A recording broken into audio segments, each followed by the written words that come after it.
Okay guys, welcome back again to our channel. So andito ang inyong ka-Power Max.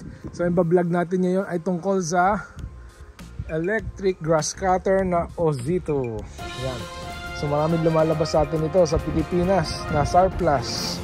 Pagka Ozito, for sure, tsaka Ryobi, galing yan sa Australia, surplus Australia.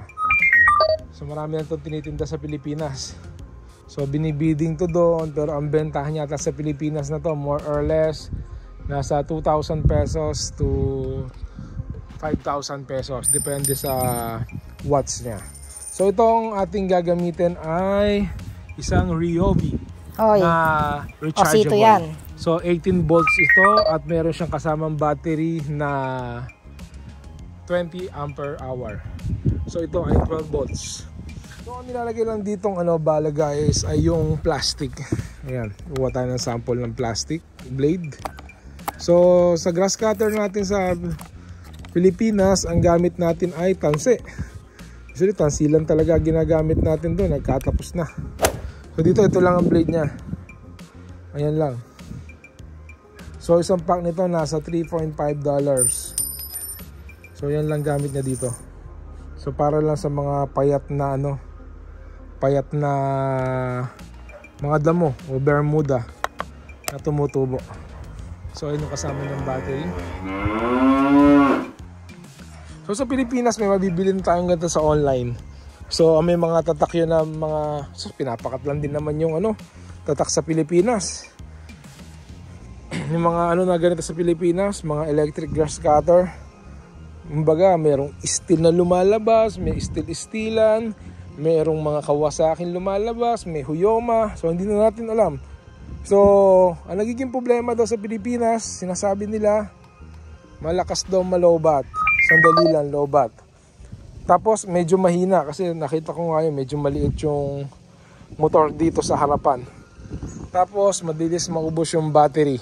And then one more, wala pong parts ang mga grass cutter nating electric sa Pilipinas. So dito, ito halos disposable lang din daw to. So ito wala daw nabibili. So wala ding spare parts. So ang laban na lang talaga nila dito ay yung warranty. So yung warranty sa pinagbilan na store. So ang nabibili lang na gamit nito ay yung lang pinakabala niya na tanse. So ang laban naman dito sa warranty, so maganda yung mga warranty dito.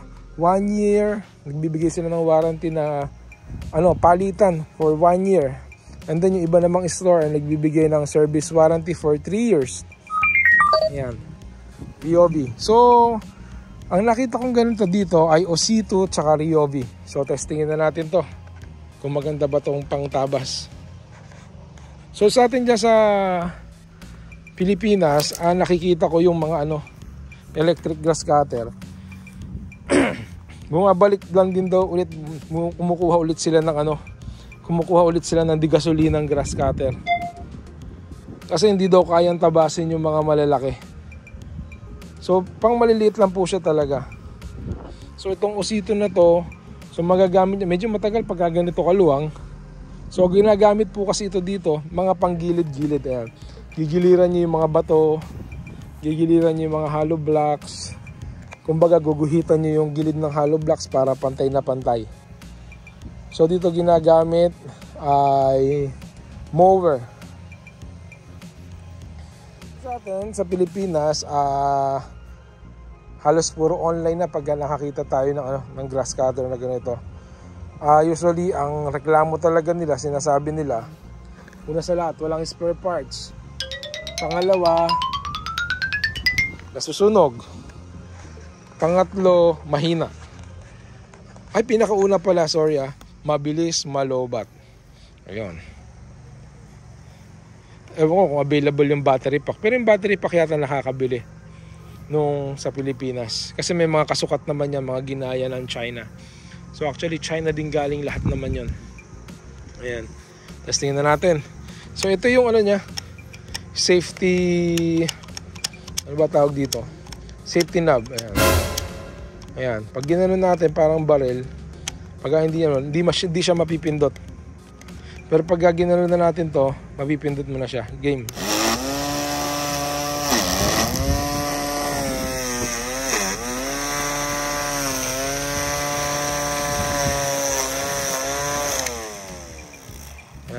medyo malakas nga kumpara natin sa nagamit ko dun sa ano, sa Pilipinas. Ito malakas to, malakas yung horsepower, ano nito, yung watts kasi pagka electric ginagamitan natin watts. Pero horsepower okay lang din, may mga electric motor na may horsepower. Yung gigilid, malakas to. Hindi lang tayo masyado kasi one hand, wala kasi siyang lock. So usually may lock ba siya? Wala siyang lock, yung para mailalock mo siya.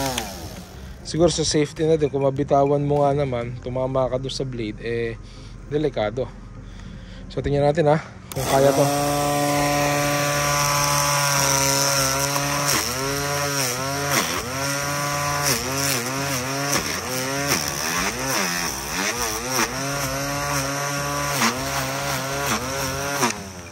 Malakas to, malakas. So yan guys, malakas siya. Advisable pag babae gagamit. Okay na to kasi mahaba yung mga damo nyo sa bahay.